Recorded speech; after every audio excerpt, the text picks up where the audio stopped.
the disciple was somehow, fortunately, was not bitten by that logic. We call that as a poisonous snake. Understand? Another one great master, her name is Sharada Devi. She lived in 19th century in India. She was such a amazing personality. Whoever comes, even if they come in midnight, 1 o'clock or 2 o'clock, she will get up, cook and feed them, only then she will sleep.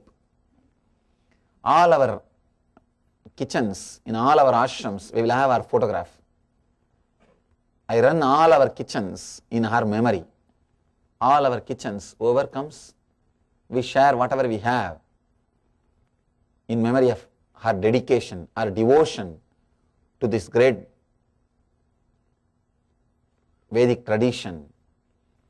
Somebody asked her, Ma, don't you feel that you are being exploited because you are trusting anybody and everybody? You are just taking care of anybody and everybody, feeding anybody and everybody. She says beautifully, even if you are exploited, if you live trusting, if you live with open being, you will live like a god on the planet Earth. Understand? People who don't trust, who are completely logical, they will have comforts, they will have wealth, but not the joy or the bliss. They will have bed, not sleep. People who can't trust, they will be afraid to sleep, because when they sleep, what will happen to the planet Earth? If something happens to the world when they are asleep, and one more thing, something happens to the world is one thing, another one big problem. We will not know whatever is happening in the planet Earth when we are asleep. Person who can't trust, person who is completely closed, will be just waiting for information and news. See, news collection and unable to trust, both are very closely related. Very closely related. Here I am surprised, people when they get up morning, first thing they do is morning news. Because they want to know what all has happened when they slept. First thing they want to know what all has happened on the planet Earth when they were asleep.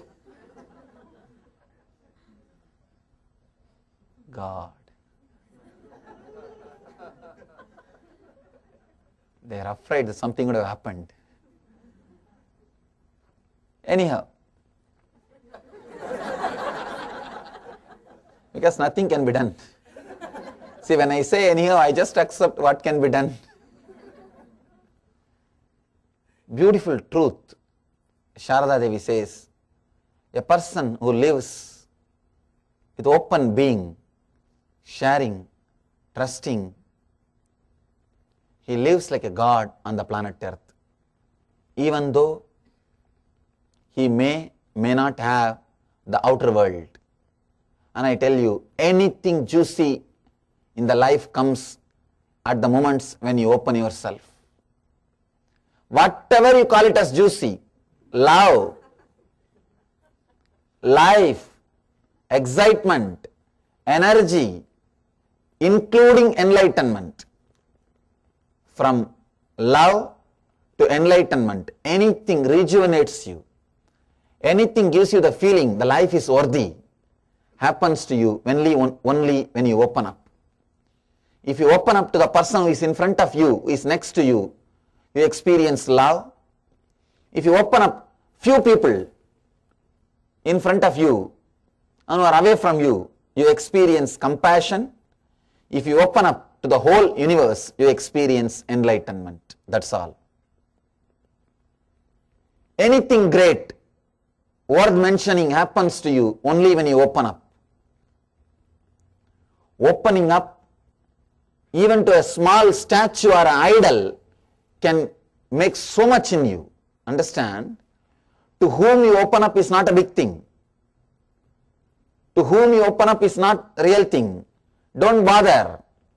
To whom you open up. If you open up, even a statue can liberate you, give you enlightenment.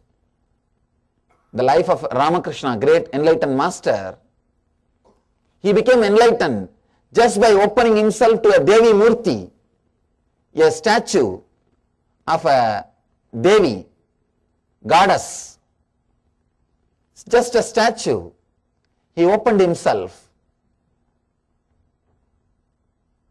I should tell a beautiful incident in Ramakrishna's life, how the power of opening up makes that statue alive. Vedic tradition is always blamed by the so-called logic people that they are idol worshippers, they are worshipping idols. I tell you, no. Vedic tradition does not have idol worship. We don't worship idols, we worship through idols. Understand, there is a big difference between worshipping idol and worshipping through the idol. We don't stand in front of idol and ask, oh stone, give me boon.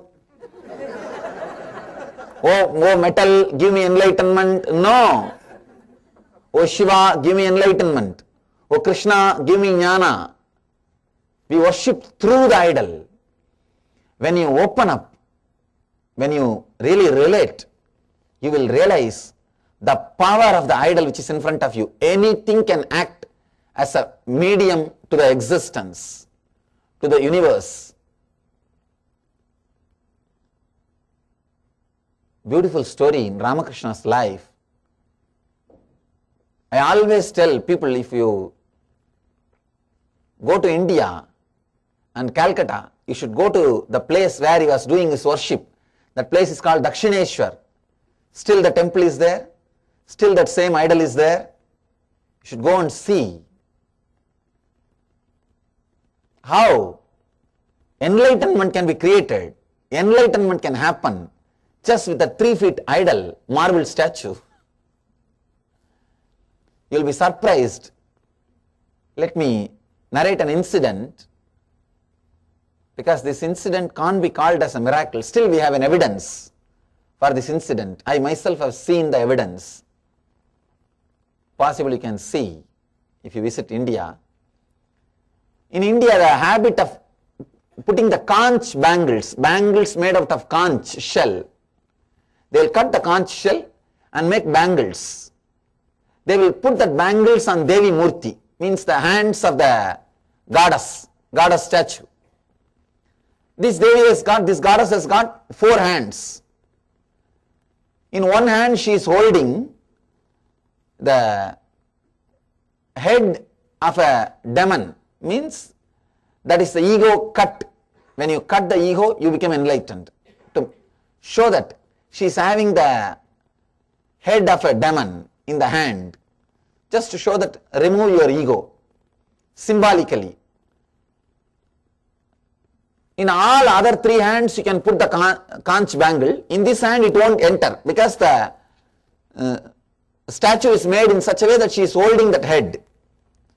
You can't put the conch bangle. One day a lady devotee brought 4 bangles for Devi and gave it to Ramakrishna and told, please put it on Devi. He put all the 3, and he was trying to put the 4th one also. That lady who brought the bangle, she laughed and told, are you mad?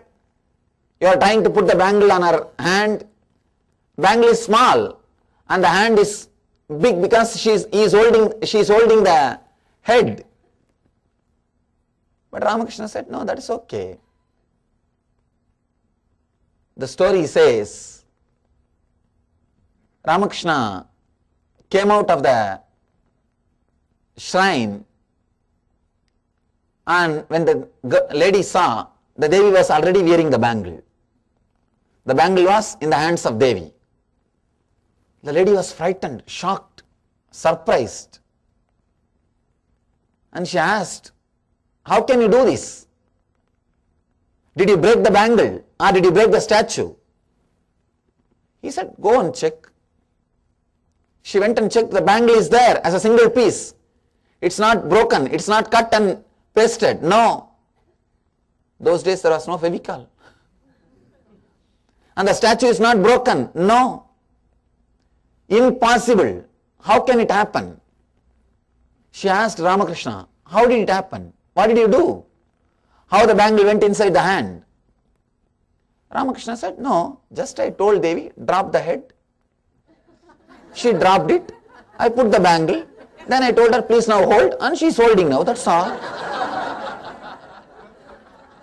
Understand?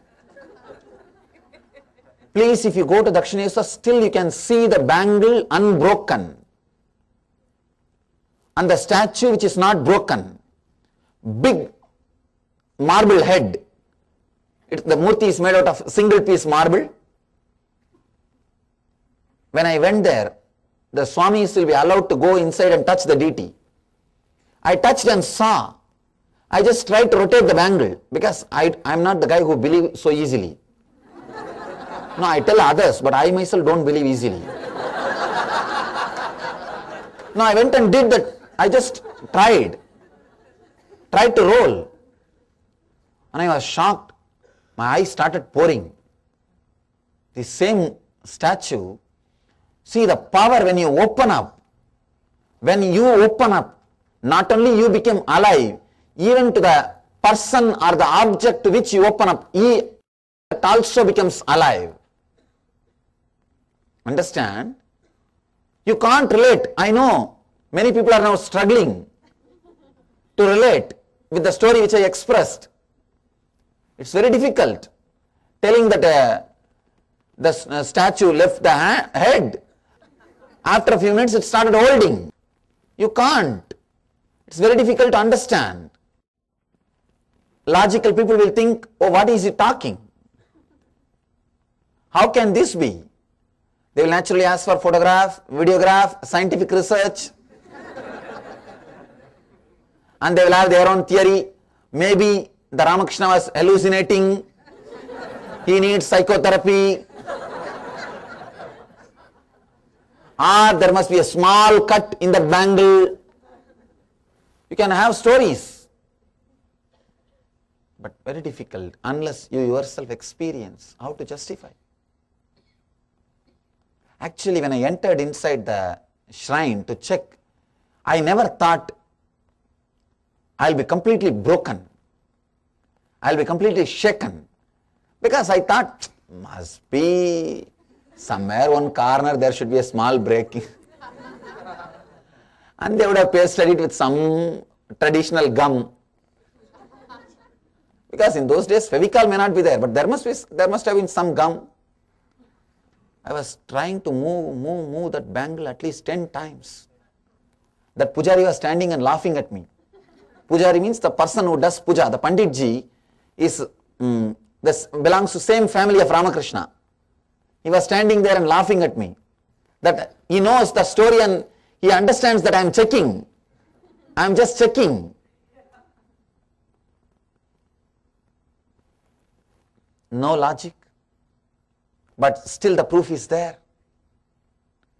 Still proof is there. If you go, you can see. And impossible to put that bangle. And he says, Ramakrishna says, what is there? I told her to drop that head and put the bangle and gave that head and she started holding. That's all. Such a simple, straight way of relating. He says, sometime he will eat the food and see the taste and then offer it. Not only that, he will take a small thread and keep it near her nose to see whether she is really breathing or not. And he says, she used to breathe. Anyhow, at least all these things we don't have evidence. But this bangle, we can't tell anything. It's there. When I heard the story myself, I thought, let me go and see and then we will talk about it, forget it. But when I went there, when the pujaris allowed me near the murti, even at that time I never thought I'll be completely shaken. Because sometime when you see something beyond logic, when you see the compassion of the divine, just your whole being moves away. Just your whole being is taken away. Just your whole logic gives way.